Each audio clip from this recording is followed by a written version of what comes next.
Well, the way it happened with me, I did back in those days, and still today I'll do a couple of events per year, even today with the Fellowship of Christian Athletes. And back in those days, during the off season when I played in Canada, I spent some of my off season traveling around the state and around the country for the Fellowship of Christian Athletes.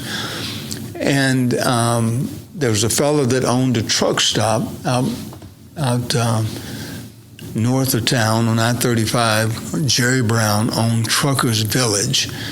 And I'd gotten to know Jerry, and he knew a local pastor. And I had met this pastor once or twice, didn't know him personally. I just knew who he was. Well, he called me and asked me would I consider becoming their youth director. And Mike, I thought, I don't know anything about youth ministry. I usually go in and I speak at the youth event, and then I'm gone. I don't have to stay there and design programs and your lock-ins and different things that you do. So he approached me, and we talked about it, and I thought about it, and just felt led to do that. Felt like that's what I was supposed to do, and we thought, well, let's try it for a year or so. In my mind, I'm thinking I'll try it for a year or so, and if it doesn't work, I'll move on.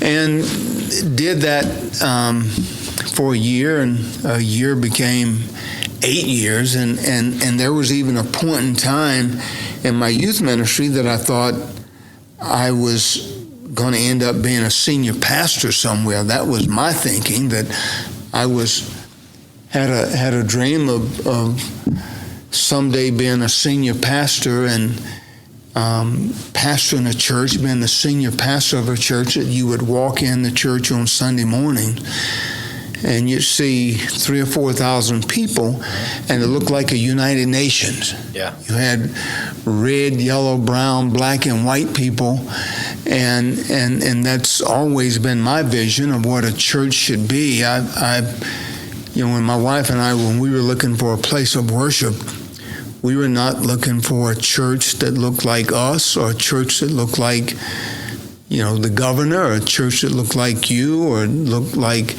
Hernando. We wanted a church that looks like heaven.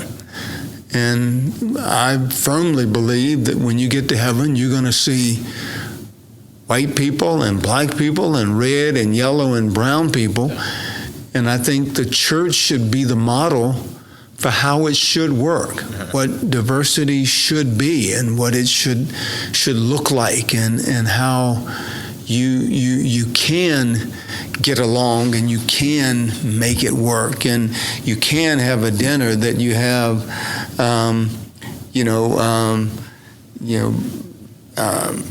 burritos, and you have barbecue, and you have whatever the white community eats, and whatever Indian tacos.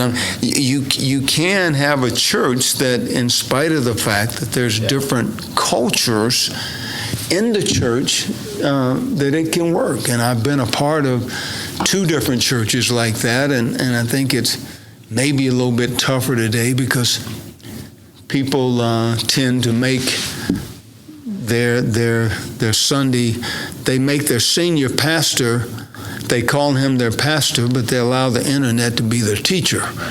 And so, that's what many pastors are dealing with today, and it's a little more challenging, but nevertheless, I think you can be intentional and say, I don't want just people that looks like me to be in my congregation. I want people that looks like us being red, yellow, brown, black, and white.